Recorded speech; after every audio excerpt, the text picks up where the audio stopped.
Assalamu alaikum, karibuni Mapishi Rahisi. Leo nawaletea recipe ya keki bila oven. Taitengeneza kwa kutumia pressure cooker. I hope mtapenda hii recipe.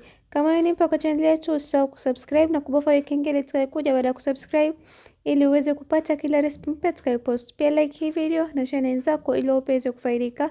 Pia ni follow Instagram Mapishi Rahisi na like Facebook page yetu Mapishi Rahisi. Kwenye bakuli weka siagi gramu 125 ama nusu kikombe. Ongeza nusu kikombe sukari. Natumia sukari ambayo nimeisaga nyumbani, lakini unaweza kutumia sukari ya kawaida. Changanya vizuri mpaka sukari yote iweze kuyayuka na kuchanganyika vizuri na siagi. Alafu weka mayai mawili moja baada ya moja. Weka yai moja, changanya vizuri. Alafu ongeza yai la pili na uchanganye tena vizuri.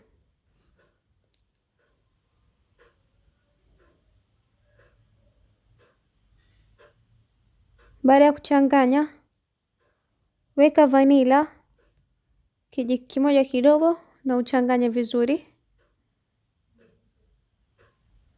Kisha ninaweka rangi ya yellow, sio lazima.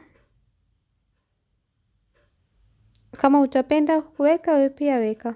Kisha ninaweka unga kikombe kimoja na baking powder kijiko kimoja na nusu kidogo. Na alafu nachanganya vizuri.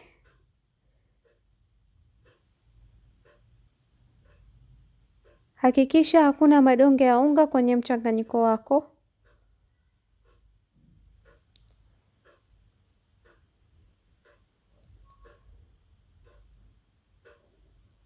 Nachanganya tena na spatula ili kama kuna unga imeenda chini iweze kuchanganyika vizuri. Kisha naweka mchanganyiko kwenye baking tin. Natumia baking tin ndogo, size yake ni 6x3.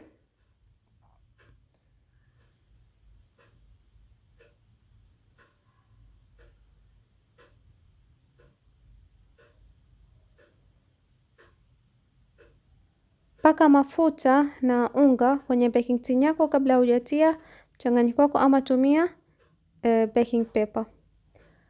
Washa moto na moto wako uwe wa katikati.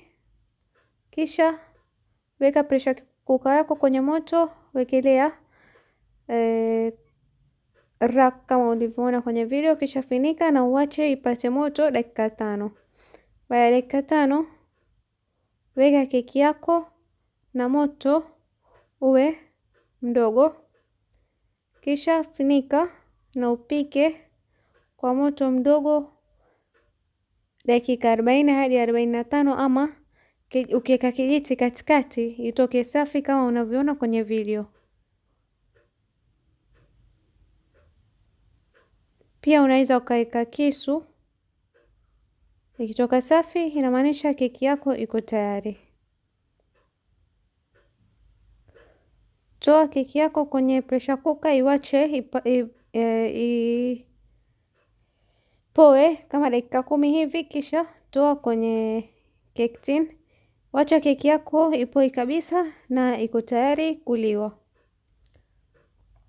Kama mnavyoona keki ni laini na ni nzuri sana. I hope mmependa hii recipe na mtajaribu kutengeneza. Kama umependa basi please usisahau kusubscribe channel yetu, kubonyeza kengele itakayokuja baada ya kusubscribe. Pia like hii video na share na wenzako ili wao pia waweze kufaidika na kujifunza. Pia ni follow Instagram Mapishi Rahisi na like Facebook page yetu Mapishi Rahisi. Asante kwa kuangalia video yetu. Bye.